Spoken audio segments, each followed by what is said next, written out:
चलिए, जय हिंद। आज की क्लास में हम लोग पढ़ेंगे कौन सा टॉपिक?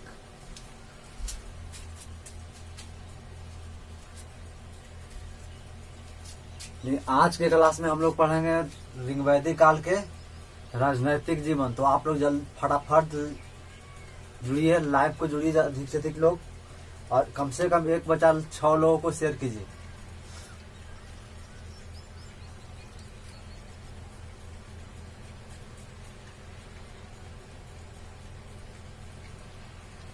तो देखिए, समय का अभाव है, हम लोग स्टार्ट करते हैं। यानी कि ऋग्वैदिक काल के राजनैतिक जीवन। तो हेडिंग में लिखिए ऋग्वैदिक काल के राजनैतिक जीवन।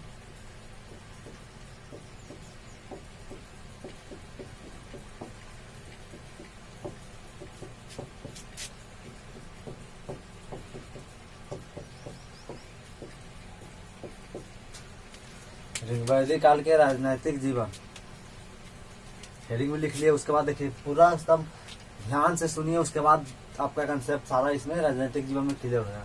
तो देखिए, ऋग्वैदिक काल के राजनैतिक जीवन यानी कि इस काल में कोई राजा बनना नहीं चाहता था। कारण यह था, जैसे उस समय कोई नियमित कर यानी कि जो टैक्स प्रणालियां थी, जिसे उसका शासक यानी कि जो उस एरिया का जो मतलब राजा था, वो अपने क्षेत्र का विकास कर सके। जैसे आप ही जैसे भारत एक देश है, अगर इसके टैक्स कोई जनता न दे, चाहे कोई भी कंपनी न दे, तो क्या इसका विकास होना संभव है?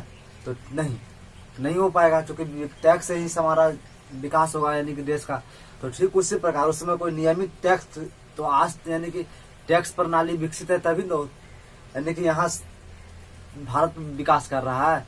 और साथ ही यहाँ एक क्या है, प्रशासन है, यानी कि नियमित सैनिक प्रणाली, यानी कि नियमित सैनिक है, नियमित कर प्रणाली, जिससे हमारा देश यानी कि दूसरा देश अगर हमला भी कर दे तो ये सुरक्षा महसूस कर सकता है। यानी इसके पास नियमित सैनिक है और एक नियमित कर प्रणाली, जिससे अपना का विकास कर सकता है। लेकिन जो इस ऋग्वैदिक काल में इस सब व्यवस्था नहीं था, यानी कि नहीं ऋग्वैदिक काल में प्रशासन का इकाई मजबूत था, यानी सैनिक का नियमित सैनिक था, और न ही नियमित कर प्रणाली थी। जैसे नियमित सैनिक कहने का मतलब ये समझिए कि मान लीजिए कि गांव देहात, सीधा एग्जांपल समझिए, जैसे आपका गांव एक गांव है ना। तो गांव में आपका घर है, तो मान लीजिए कि आपके गांव में ट्रांसफार्मर है। ट्रांसफार्मर को से अगर कोई दूसरे गांव के व्यक्ति क्या कर रहा है, उसमें लाइन फंसाकर वो चलाना चाहता, तो उस समय आपके गांव में तो कोई नियमित सैनिक नहीं है। लेकिन जब उस समय आएगा, यानी कि जब लाइन फंसाने आएगा दूसरे गांव के लोग, तो आप तुरंत यानी सैनिक के रूप में तैयार हो जाएगा, लाठी लेके, कुछ भी लेके, है ना, औजार लेके, कि हम तो लाइन फंसा दबाओ। तो ते नियमित ठीक उसी प्रकार उस समय थी, यानी कि समय आने पर लोग एकजुट होकर सैनिक का काम करते थे, लेकिन नियमित कर यानी कि सैनिक प्रणाली नहीं थी। जैसे आज अभी आपको बताया ना कि गांव में थी, यानी गांव में अगर कुछ हो जाता है, यानी कि कोई बाहर से बिजली लेते या फिर कोई भी समस्या हो, जैसे आपका खेत ही के बारे में देख लीजिए, अगर कोई व्यक्ति आपके खेत को कब्जा करे, तो आपके पास थोड़ी नियमित सैनिक नहीं है। लेकिन हाँ, समय आने पर आप सैनिक का रूप ले सकते हैं, ना। तो सैनिक का कोई इसमें आप ट्रेन की हुई नहीं, यानी कि प्रैक्टिकल तो सैनिक का लिए हुए नहीं, फिर भी आप लड़ सकते हैं।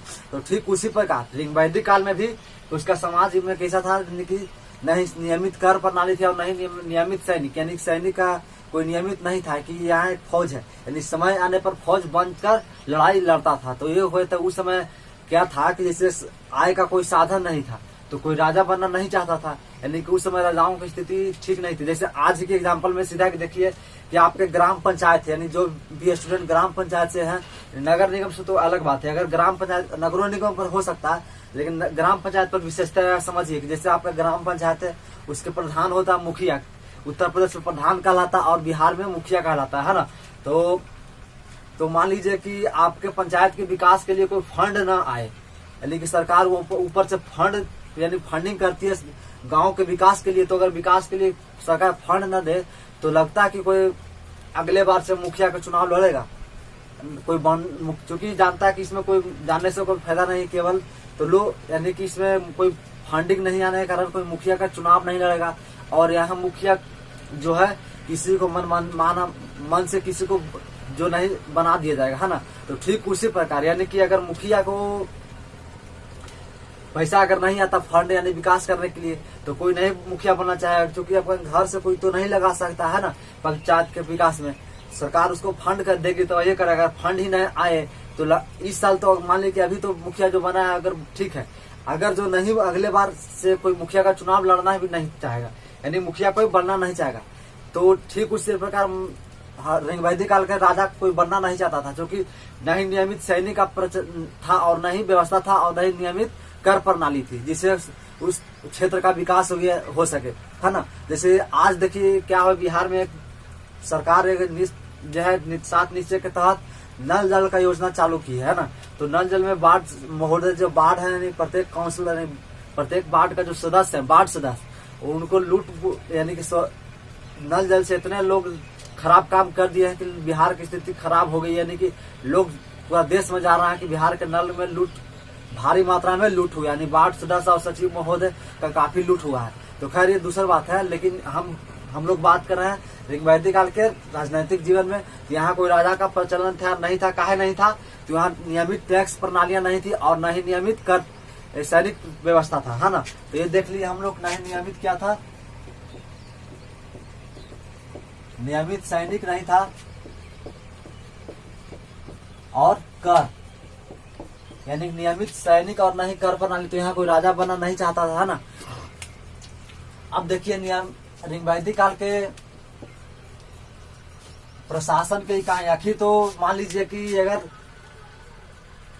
कोई राजा नहीं बनना चाह रहा था, फिर भी तो अगर उसको चलाने के लिए कोई प्रशासक की जरूरत पड़ती है, यानी किसी भी व्यक्ति जो बूढ़ व्यक्ति होंगे ना, उस समय जो बूढ़ा व्यक्ति थे उन्हीं को दे दिया जाता था कि आप ही संभालिए, यानी कि आप ही इस क्षेत्र का, यानी कि आप संभालिए, राजा बनिए, है ना। तो उस समय मनचाहा किसी भी दे दिया, जो अनुभव व्यक्ति है उसको दे दिया जाता था, क्योंकि बूढ़ा के समय में कोई किसी का काम धंधा नहीं है, यानी कि आराम से उन लोगों को बैठने का काम रहता था, है ना।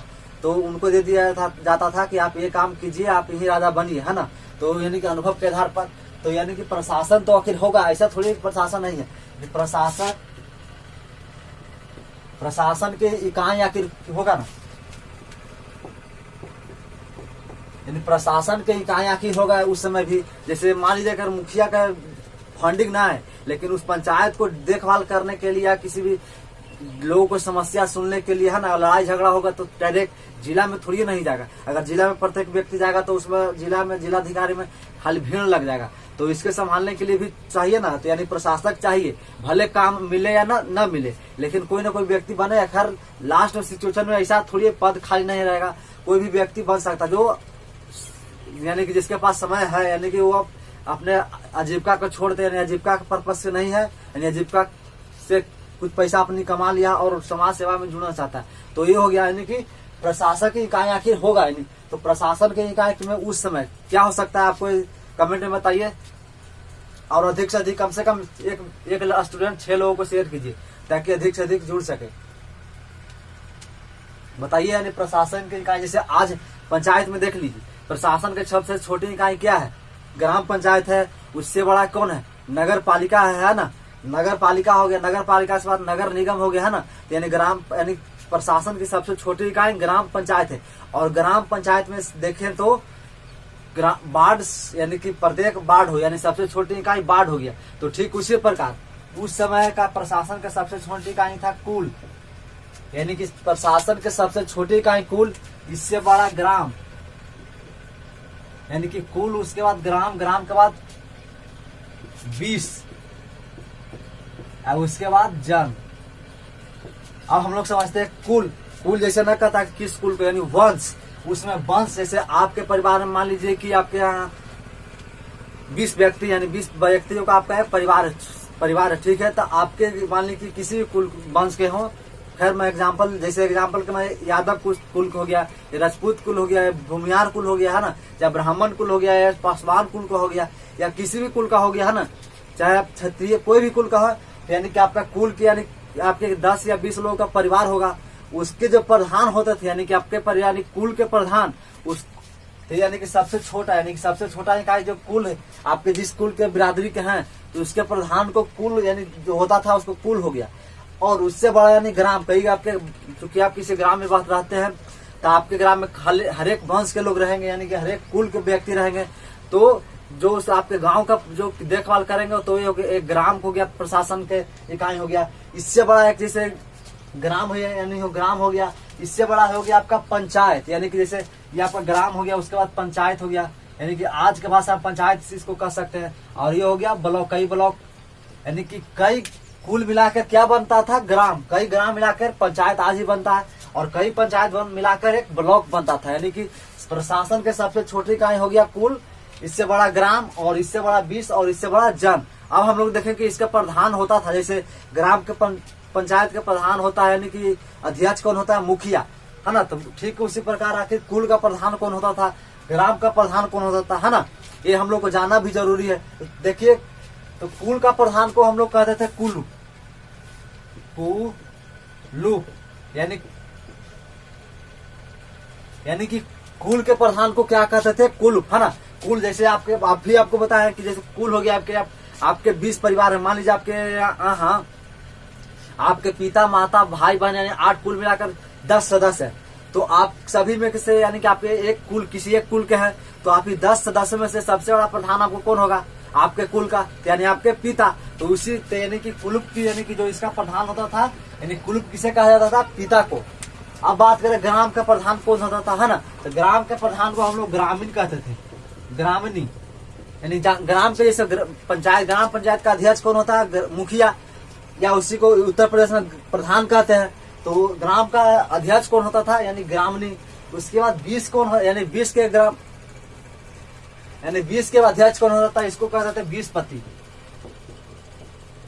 यानी 20 पति, और इसके अध्यक्ष को राजन। अब हम लोग यहाँ समझ लिए कि देख लिए कि कुल के अध्यक्ष को क्या कहते थे, कुल, जो पिता हम लोग यानी कि पिता होते थे, उस वंश के पिता। ग्राम के अध्यक्ष को क्या कहते थे, ग्रामणी, है ना। उसके बाद 20 के अध्यक्ष को 20 पति, और एक जन के अध्यक्ष को राजन, यानी ये हो गया, यानी कि कुल हो गया, कुल से बड़ा ग्राम, ग्राम से बड़ा आपका 20, और 20 से बड़ा आपका जन हो गया। यही आपको उत्तर वैदिक काल में जन से यानी सबसे बड़ा संस्था प्रशासन की इकाई कौन हो जाएगा, जनपद, यानी जिला। आज भी उत्तर प्रदेश में जाइएगा तो वहां जनपद आपको मिलेगा, है ना। बलिया जनपद, अयोध्या जनपद, है ना, आजमगढ़ जनपद, यानी जिला को न लिखकर वहां जनपद लिखा जाता है। जिला को कई लिखा जाता है जनपद, यानी हो गया उत्तर वैदिक काल में आपको कुल के बड़ा हो गया ग्राम, ग्राम के बड़ा 20, 20 के बाद जन के बड़ा जनपति। तो ये हम लोग वो सब पढ़ेंगे रिंग उत्तर वैदिक काल में। तो हम लोग को हो गया, यानी इसके कुल के प्रधान हम लोग देखेंगे, यानी सबसे बड़ी छोटी इकाई कुलुप हो गया, कुल, और सबसे बड़ा इकाई उत्तर वैदिक रिंग वैदिक काल में जन हो गया, है ना। अब हम लोग देखेंगे प्रशासन संस्थाएं, राजनैतिक संस्थाएं।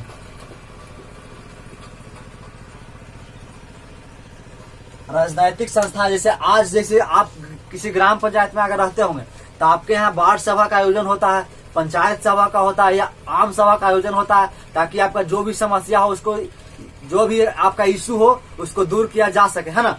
तो ठीक उसी प्रकार उस समय भी राजनीतिक संस्था थी, यानी कि सबसे प्राचीन संस्था था, उसका नाम था विदत, यानी विदत। 3 संस्था थी उस समय भी, एक था आपका सभा और एक था समिति, यानी विदत, सभा और समिति। यानी कि जैसे आज के आपके पंचायत में आम सभा होता है, ग्राम सभा होता है और पंचायत सभा होता है ना, तो ठीक उसी प्रकार आखिर लोगों को समस्या का निदान कैसे हो, तो इसके लिए एक विदत जो प्राचीन सभ्यता थी, यानी सबसे प्राचीन राजनीतिक संस्था कौन थी, विदत। उसके बाद सभा, यानी सभा में कौन लोग भाग ले सकता था, और समिति में कौन लोग भाग ले सकता था। तो देखिए आज के दौर में हम लोग सभा का मतलब समझते हैं आम पब्लिक है ना, आम पब्लिक को मीटिंग को सभा कहते हैं, यानी आम पब्लिक यानी साधारण जनता उस बैठक में शामिल हो, उसी को हम लोग सभा कहते हैं। और समिति का मतलब हो गया जनता के द्वारा चुने गए प्रशासक आपस में मिलकर बैठक करे तो उसको समिति कहते हैं, है ना। जैसे आपका हो गया वार्ड, यानी किसी एक वार्ड क्षेत्र से एक वार्ड सदस्य को आप चुन के भेजे, और यानी आपके पंचायत में करीब 16 से 17 या 18 किसी पंचायत में आपका वार्ड होगा, है ना। तो वो वार्ड मिलाकर यानी आपके जनता का प्रशासक, यानी जनता के जो चुन के गए शासक यानी वार्ड सदस्य मिलकर आपस में एक मीटिंग करेंगे, तो इसको कहेंगे समिति।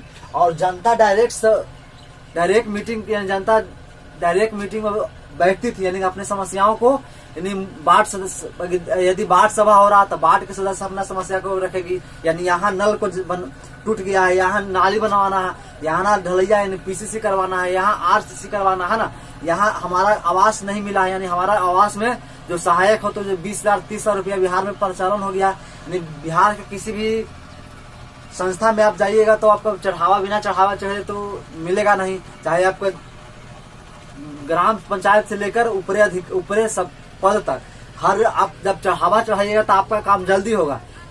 यदि आप चढ़ावा नहीं चढ़ाइएगा तो आपका ये एक ही जो काम आपको 10 से 15 मिनट का होना था वो आपके 10 से 15 दिन लग सकते हैं। तो ये खैर बिहार की स्थिति है, इसको सुधार करने की जरूरत है, यानी कि बिहार की स्थिति के यानी कि भ्रष्टाचार यानी चरम सीमा पर है।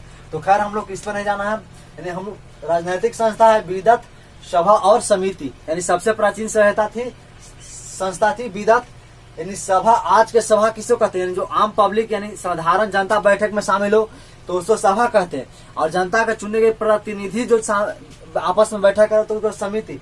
लेकिन इसके जस्ट उल्टा, यानी सभा में श्रेष्ठ, यानी सभा में कौन शामिल हो सकता है, श्रेष्ठ या संभात लोग, यानी श्रेष्ठ और संभात, और इसमें साधारण जनता,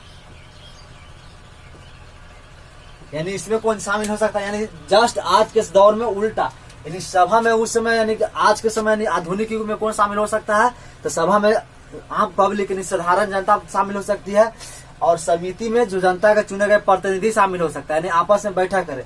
लेकिन इसके उल्टा, यानी साधारण जनता का किस में शामिल हो सकता है, तो समिति में। और जैसे सभा हो मतलब राजा हो, यानी प्रशासक निकाय, यानी प्रशासन को चलाने के लिए छोटे छोटे पद की जरूरत है, जैसे मुखिया हो गया, ताकि मुखिया डायरेक्ट अपने पंचायत का नहीं विकास कर सकता है, तो उसके छोटे छोटे टुकड़े में वार्ड बना दिया है, यानी वार्ड के जो होंगे तो वार्ड किस में हो जाएंगे, सभा में शामिल होंगे, और जो वार्ड के जनता होंगे यानी पंचायत के जनता वो समिति में बैठक में शामिल होंगे, यानी समिति। तो ये होगी आपका रिंगवैदिक काल का राजनीतिक जीवन। अधिक से अधिक शेयर कीजिए, है ना। तो यानी कि यह छोटा टॉपिक है रिंगवैदिक काल का राजनीतिक जीवन। तो हम लोग इसको कॉपी पर राइट डाउन, यानी कॉपी पर निकाल के और लिखिए, हेडिंग में दीजिए रिंगवैदिक काल का राजनीतिक जीवन, रिंगवैदिक काल के राजनीतिक जीवन, रिंगवैदिक काल का राजनीतिक जीवन। इसके बाद डैश देके लिखिए रिंगवैदिक काल में, रिंगवैदिक काल में, रिंगवैदिक काल में, रिंगवैदिक काल में राजाओं की स्थिति अच्छी नहीं थी, अच्छी नहीं थी। डैश देके लिखिए आगे, इस काल में नियमित कर प्रणाली एवं नियमित सैनिक एवं नियमित सैनिक का व्यवस्था नहीं था, का व्यवस्था नहीं था। तो ये हो गया। अब उसके बाद हेडिंग दीजिए रिंगवैदिक काल के प्रशासक के इकाई, रिंगवैदिक काल के प्रशासक के इकाई। तो लिखिए डैश देके इसमें रिंगवैदिक काल के प्रशासन के सबसे छोटी इकाई को, प्रशासन के सबसे छोटी इकाई को कुल और सबसे बड़ी इकाई को जन कहते थे, जन कहते हैं। उसके बाद इस तरह से लिख लीजिए कुल से बड़ा ग्राम, ग्राम से बड़ा 20 से बड़ा जन। यहाँ तक 4 पॉइंट को लिखिए। उसके बाद लिखिए नीचे डैश देके यहाँ तक लिख लीजिए, यानी कुल के बाद डैश देके कुल से बड़ा ग्राम, ग्राम से बड़ा 20 से बड़ा जन। उसके बाद डैश देके नीचे लिखिए कुल के अध्यक्ष को कुलु, पोस्ट में पिता लिखिएगा, पिता कहते थे। आगे लिखिए डैश देके निचला, ग्राम के अध्यक्ष को ग्रामली कहा जाता था। आगे लिखिए डैश देके 20 के अध्यक्ष को बीसपति कहा जाता था, और जन के अध्यक्ष को राजन कहा जाता था। ये हो गया आपका। अब उसके बाद देखें हम लोग, लिखिएगा डैश देके रिंगवैदिक काल के राजनीतिक संस्था, ऋग्वैदिक काल के राजनैतिक संस्था, ऋग्वैदिक काल के राजनैतिक संस्था। तो लिखिए डैश देके विदत लिखिए, उसके बाद सभा लिखिए, उसके बाद समिति, तीनों डैश देके लिखिए। और विदत के सामने लिखिए यह सबसे प्राचीन संस्था थी, यह सबसे प्राचीन संस्था थी। इसके बाद लिखिए सभा में डैश देके लिखिए यह श्रेष्ठ और संभात लोगों के लिए, श्रेष्ठ और संभात लोगों के लिए संस्था थी, श्रेष्ठ और संभात लोगों के लिए संस्था थी। इसके बाद लिखिए डैश तक तीसरा में समिति, समिति में लिखिए यह जनसंधारण जनता के लिए संस्था थी, यह जनसंधारण जनता के लिए संस्था थी। तो ये था आपका ऋग्वैदिक काल के राजनैतिक जीवन, है ना। देखिए यदि आपको हम बार बार कहते हैं